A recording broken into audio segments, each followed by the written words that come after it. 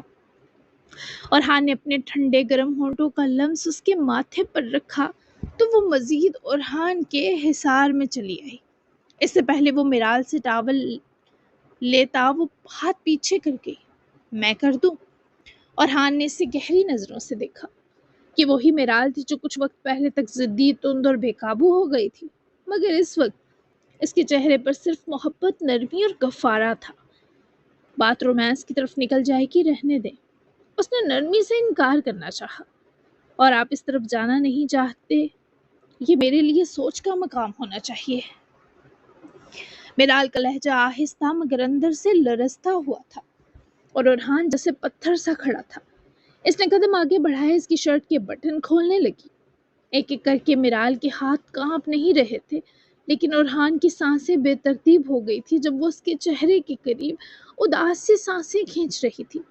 میرال نے اس کی شرٹ اتارتے ہی اس کے کندھوں پر ٹاول رکھا، نرمی سے پلٹ کر رکب میں رکتے رگڑا اور پھر ٹاول اس کے گلے میں ڈالتی پیچھے سے ارحان کو اپنی باہوں میں بھر گئی۔ ارحان نے اس کے گرم ہاتھوں کا لمس اپنے سرد سینے میں اترتا محسوس کیا اور پشت سے لگے دل کی دھڑکنیں جو بجھی ہوئی تھی۔ معاف کر دیں مجھے، آپ کو زخم دیے، دل توڑا اور آپ چپ رہے۔ جب آپ خاموشی سے لوٹ آئے ہیں تو میں بھی اپنے اندر کی چیخیں بند کر چکی ہوں۔ ارحان کا دل جیسے چٹک گیا۔ وہ اس کے سینے پر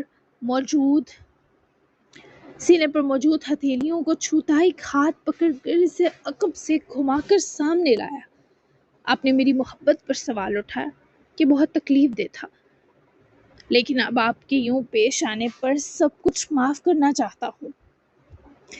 میرال کے چہرے کو ہاتھوں کے درمیان لیا اور بہت نرمی سے بولا۔ میرال نے آنکھیں بند کی اور ارحان نے نرمی سے اس کی سانسوں کے سنگم پر سانس بھر کر اسے بتایا کہ وہ معافی پا چکی ہے۔ یہ سنگم اتنا طویل تھا، اتنا خاموش ہو کر بھی شور مچاتا ہوا جیسے روح بول پڑی ہو۔ کمرے کی خاموشی میں باہر بارش کی ہلکی سی رمجم اب بھی باقی تھی، اور اندر ایک دل جو تکلیف سے گزرا اور ایک دل جو اس کا مرہم بننے کو تیار تھا۔ اسے یوں ہی دھڑکتا چھوڑے شاور لینے گھسا اور وہ کتنی دیر مسکراتی رہی۔ ارحان کے رات میں پہننے والے کچھ کمفی کپڑے نکالے۔ ارحان شاور لے کر نکلا، تولیا گلے میں ڈالے، بالوں سے پانی ٹپکتا، چہرے پر تازگی، بدن پر خفیف سی گرمی کا احساس، اور آنکھوں کے سامنے کنیز کی طرح کھڑی میرال بخش جس کی مرجھائی آنکھیں واپس پھول سی کھلی تھی۔ کمرے میں ہلکی مدھم خوشبو پھیلی ہوئی تھی۔ وہ چینج کیے واپس ڈریسنگ ٹیبل کے سامنے آ رکا۔ لوز سی شرٹ اور ٹراؤزر میں شیر سا وجود اور ہونٹوں پر راضی اور رضا والے تبسم سمیت۔ پہاڑوں پر گرتی بارش نے موسم بھی اچانک ٹھنڈا کر دیا، اور چونکہ وہ بھیگ کے آیا تو کچھ دیر جسم کو حرارت ملے، تبھی وہ ایک باریک سی مردانہ شال وارڈروب سے نکال لائی۔ کب میں آئی اور باریک سی وہ شال اس نے ارحان کے کاندھوں پر ڈالے لپیٹی، اور جب روبرو آئے سے سمیٹ رہی تھی تب ارحان نے اس کی بس جھکی پلکیں اور آنکھوں کی خاموش فکر دیکھی۔ ارحان نے اس کی ٹھوڑی تھامی۔ آپ کو کیا لگتا ہے مجھے سنبھالنا بہت مشکل ہے میرال؟ میرال نے آنکھیں اٹھا کر ارحان کی آنکھوں میں جمائی، نفی میں سر ہلائے، آزردہ سا مسکرائی۔ بہت زیادہ بکھرے ہوئے تھے آپ، مجھے لگا جس نے تکلیف دی کر وہی سنبھالنے کی کوشش کرے گی تو آپ مزید بکھر جائیں گی۔ آپ کا درد، آپ کی تکلیف مجھے دیکھ کر لاڑ سے مزید پھیل جاتا۔ تبھی مجھے باسل بائی کا خیال آیا۔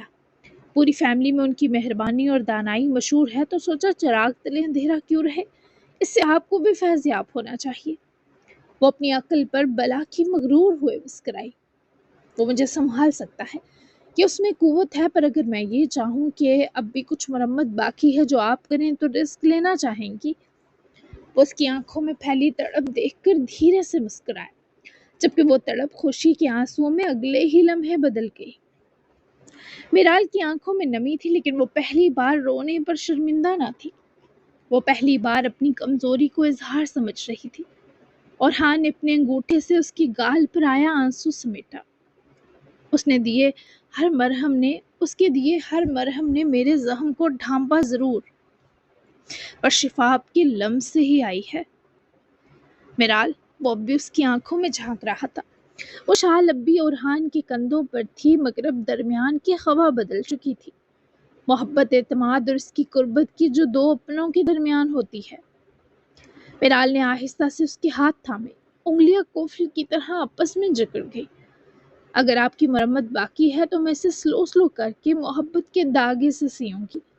ٹوٹا ہوا ہر جذبہ جو مجھ سے دور رہا اب میرے اندر رہے گا۔ اب میں چاہتی ہوں آپ کے زخموں کی تصویر میرے چہرے پر دکھے، کہ سب جان جائیں یہ میں وہ ہوں جس نے آپ کو جوڑا ہے۔ اور ہان نے مسکرا کر سر ہلایا۔ وہ دونوں چند لمحے خاموش کھڑے رہے، شال کے حصار میں، دل کے قرب میں، خاموشی کی وہ زبان بولتے ہوئے جسے صرف محبت سمجھتی ہے۔ میرال، اب آپ اگر کچھ مرمت کریں گی تو شاید یہ دل آپ کے قدموں میں رکھ دینا پڑے گا۔ اور ہان کے راضی اور مان جانے پر میرال کی گالوں میں گلاب اترے۔ تو سنبھالیے خود کو دل سمیت، کیونکہ میں مرمت سے زیادہ نئے سرے سے بسانا بھی چاہتی ہوں آپ کو۔ میرال نے آہستہ سے سرگوشی میں کہا تو ارحان ہنس دیا، ایک نرم بے ساختہ ہنسی۔ تو پھر بسا لے مجھے اپنی محبت میں، جہاں کسی کو ہم تک رسائی نہ ہو، بس آپ ہوں اور آپ کا لمس جو میری دنیا کی آخری روشنی ہو۔ وہ میرال کو خود کے قریب کر کے اپنی دھڑکنوں کے سامنے رکھ کر بولا، اور وہ باہیں اس کے گلے میں ڈالتی لپٹ گئی۔ ناراضگی اور درد کی ساری لہریں ان کے خوشنما وجودوں کا ساتھ چھوڑنے لگی تھی۔ پھر اس کے بعد سب نے مل کر جو پکوڑوں کے ساتھ چائے کا ڈنر سے پہلے ماحول بنایا وہ مزید دلکش تھا۔ وہ اپنے 10 منٹ لینے فارم ہاؤس پہنچی تو ڈرائیور کو آج بھی روک لیا، لیکن آج وہ 10 منٹ کے بجائے اس بے ایمان بارش کو دیکھتے ہوئے امار کے شاید 10 گھنٹے لینے پر مچل رہی تھی۔ بارش اتنی تیز تھی کہ وہ بھاگ کر بچوں کی طرح فارم ہاؤس کے باغیچے میں جا گھسی۔ کتنی دیر اس برستی بارش میں ناچتے چہکتے سے ہوش نہ رہا کہ 10 منٹ تو وہ وہیں ضائع کر بیٹھی ہے، لیکن حوصلہ نہ ہارتے اور اگلے چیٹنگ کے 10 منٹ ہتھیانے اسی خلیے میں فارم ہاؤس کے اندر گھسی۔ کچن کی کھڑکی کے پار بارش کی بوندیں چھنک رہی تھی۔ امار سنگل شیف بنے لو فلیم پر پاستا بنا رہا تھا، چہرے پر وہی تھکن زدہ سی سنجیدگی، اور دماغ میں اجر سے ہوئی بات کی بازگشت۔ زخم کا درد باقی تھا، لیکن پہلے سے کم، کیونکہ وہ پین کلر انجیکشن لے چکا تھا۔ اب اس نے پاستا کے پین میں چیز گرائی ہی تھی کہ دروازے کی ہلکی سی چرچراہٹ پر پلٹا، اور جو منظر سامنے تھا اس نے جیسے اس کے خواص کو شاک ویو دے دیا۔ دروازے میں رملہ کھڑی تھی، مکمل بھیگی ہوئی، بارش سے نڈھال لباس اس کے جسم سے چپکا ہوا، بکھرے بھیگے بال، ماتھے سے چپکے کچھ شرارتی بارش کے قطرے، اور آنکھوں میں وہی ضدی سی چمک کہ بس مجھے آپ سے بات کرنی ہے۔ امار کے حلق میں پاستا اٹکنے لگا، نہیں کھاتے ہوئے نہیں، بناتے ہوئے ہی اٹک گیا۔ ایک پل کو اس کا ذہن جیسے فریز ہو گیا، پھر نہ چاہتے ہوئے بھی نظریں اس پر جمی رہ گئی۔ کیا تم؟ وہ بمشکل الفاظ جوڑ پایا۔ مجھے آپ سے اپنے 10 منٹ چاہیے، اور میں آئی بھیگ کر ہوں تاکہ آپ مجھے وقت سے پہلے بھگا نہ سکے۔ رملہ نے بچوں جیسی فخر سے ناک چڑھائی۔ امار نے دونوں ہاتھ کمر پر رکھے اسے سر سے پاؤں تک دیکھا، جسے دیکھنا منع ہے لیکن خود پر اختیار بھی کم ہو۔ بارش میں بھیگ کر تم کیا ثابت کرنا چاہتی ہو، کہ تم عقل سے فارغ ہو یا میں صبر سے؟ وہ سخت کریدتی نظروں سے اس بہکے نظارے کا جیتا جاگتا ورژن بنی بیوی کو دیکھتے بولا، دونوں۔ رملہ نے سیدھا جواب دیا اور اندر چلی آئی۔ اس کی نازک چپل فرش پر پانی ٹپکاتی چھن چھن کر رہی تھی۔ رملہ، تمہارا یہ خلیہ، تمہیں اندازہ بھی ہے کچھ کہ کیا ہو سکتا ہے اس وقت یہاں؟ امار نے رخ موڑ کر پاستا کو پین میں سپون سے ہلانا چاہا، لیکن دل کا درجہ حرارت تو اسی پل سے بوائل ہو رہا تھا۔ رملہ نے شرارتی مسکراہٹ سے اس کے پاس آ کر رخ موڑا، بس 10 منٹ شوہر جی، اگر مجھے میرا وقت تمیز اور پیار سے ملے گا تو اسی بھیگے خلیے میں کچن میں آپ کے ساتھ پاستا بناؤں گی۔ امار کا دماغ جسے ریڈ الرٹ پر تھا، رملہ باہر جا کر میرے روم سے ٹاول لے کر آ، کپڑے چینج کر، تجھے شرم نہیں آتی؟ اس وقت بخلاہٹ کا شکار بڑبڑایا کیونکہ وہ لڑکی دوپٹے سے بے نیاز تھی، دوسرا جو کرتی پہن رکھی تھی جینز کے ساتھ وہ بھی کاٹن کی تھی۔ نہیں آتی کیونکہ میں آپ کی بیوی ہوں اور آپ میرے شوہر ہو، اور شوہروں کو اپنی بیویوں کی بھیگی حالت پر پیار آنا چاہیے، نہ کہ غصہ۔ عمار نے رخ موڑ کر اس کی آنکھوں میں آنکھیں ڈالی۔ اس پر وہ واقعی سڑ چکا تھا، لیکن ایک اور وجہ سے، پیار ہی تو کمبخت آ رہا تھا۔ مجھے پیار آ رہا ہے رملہ، اتنا کہ میں اس بھیگے ہوئے معصوم اور خطرناک سے بچے کو اٹھا کر سیدھا اپنے کمرے میں لے جاؤں اور تیرے ساتھ وہ کروں کہ دوبارہ تو 10 منٹ کیا میرے نزدیک ایک سیکنڈ رکنے کا رسک نہ لے۔ وہ یہ سب اس سے کہہ نہ سکا، بس سب سے دانت نکوس لیے۔ رملہ تھوڑی دیر خاموش ہوئی، پھر اس کے پاس آئی۔ دور ہٹ، چھونا مت۔ وہ یوں بھڑکا جیسے وہ ارتھ ہوئی ننگی تار ہے اور اس لڑکی کے چھوتے ہی آگ پکڑ لے گا۔ تم چلو چینج کرو ورنہ میری برداشت چینج ہو جائے گی۔ رملہ نے شرم سے پلکیں جھکائیں مگر مسکراہٹ میں فاتح کا غرور تھا۔ چینج کروں پر کیا؟ یہاں میرے کون سا کپڑے ہیں؟ وہ جاتے جاتے معصومیت سے پلٹ کر رکی۔ میرے پہن لے کچھ دیر، ان کو ڈرائی کر لے، پر جا۔ رملہ نے ہنستی پلکیں جھپکائیں کہ وہ اتنا بڑا آدمی اس کے بھیگے حلیے سے خوف کھا رہا ہے۔ یہ موسم، یہ بارش، یہ شوہر کا بس میں نہ رہنا، یہ سب آج رملہ کی سب سے بڑی خوشیاں تھی۔ پر کوئی عمار سے پوچھتا خود پر ضبط کی مشقت۔ عمار جب دوبارہ پاستا میں چیز ڈال رہا تھا تبھی اسے رملہ کے قدموں کی چاپ سنائی دی۔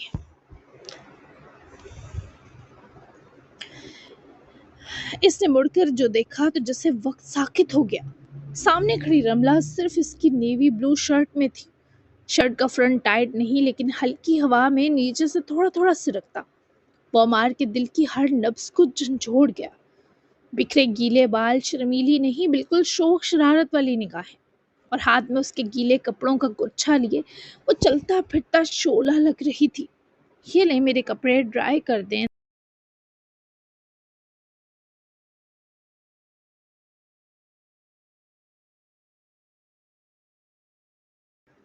وہ بولی جیسے کچھ نہ ہو، اور عمار کی نظریں بے اختیار نیچے گئی۔ شرٹ سے جھانکتی اس کی رانیں اور پینٹ کہیں نہیں تھی۔ پینٹ؟ عمار نے پلکیں جھپکتے کاٹ کھاتے پوچھا۔ او وہ تو پہننے لگی تھی لیکن آپ کی کوئی بھی پینٹ مجھے فٹ ہی نہیں آئی۔ بیلٹ کس کے بھی باندھی پھر بھی گر رہی تھی۔ تو بس شرٹ کافی ہے نا؟ بہت لمبی ہے یہ۔ فل کوریج دے رہی ہے۔ رملہ نے اتنے آرام سے کہا جیسے وہ پانی کی بوتل مانگ رہی ہو، جبکہ عمار نے اندر ہی اندر منہ زور ہانپنا شروع کر دیا۔ رملہ، وہ دانت پیسے سے نظریں چرا کے جواباً وہ آنکھیں پٹپٹاتی معصومیت سے بولی، تمہیں اندازہ ہے تم کس حال میں ہو؟ وہ جبڑے کس کیا؟ جی بیوی کے حال میں، آپ کی شوہر جی۔ عمار نے کپڑوں کا گچھا اس کے ہاتھ سے چھین لیا اور اسے دیکھنے سے پرہیز کیا جیسے وہ کچھ غلط دیکھ لے گا تو خود پر قابو نہیں رکھ پائے گا۔ جا کر بیٹھ جا، میں یہ ڈرائی کر کے لاتا ہوں۔ وہ اسے پرے کرتا چولہا آف کرے سائڈ ہو کر نکلنے لگا۔ پر بیٹھوں کہاں؟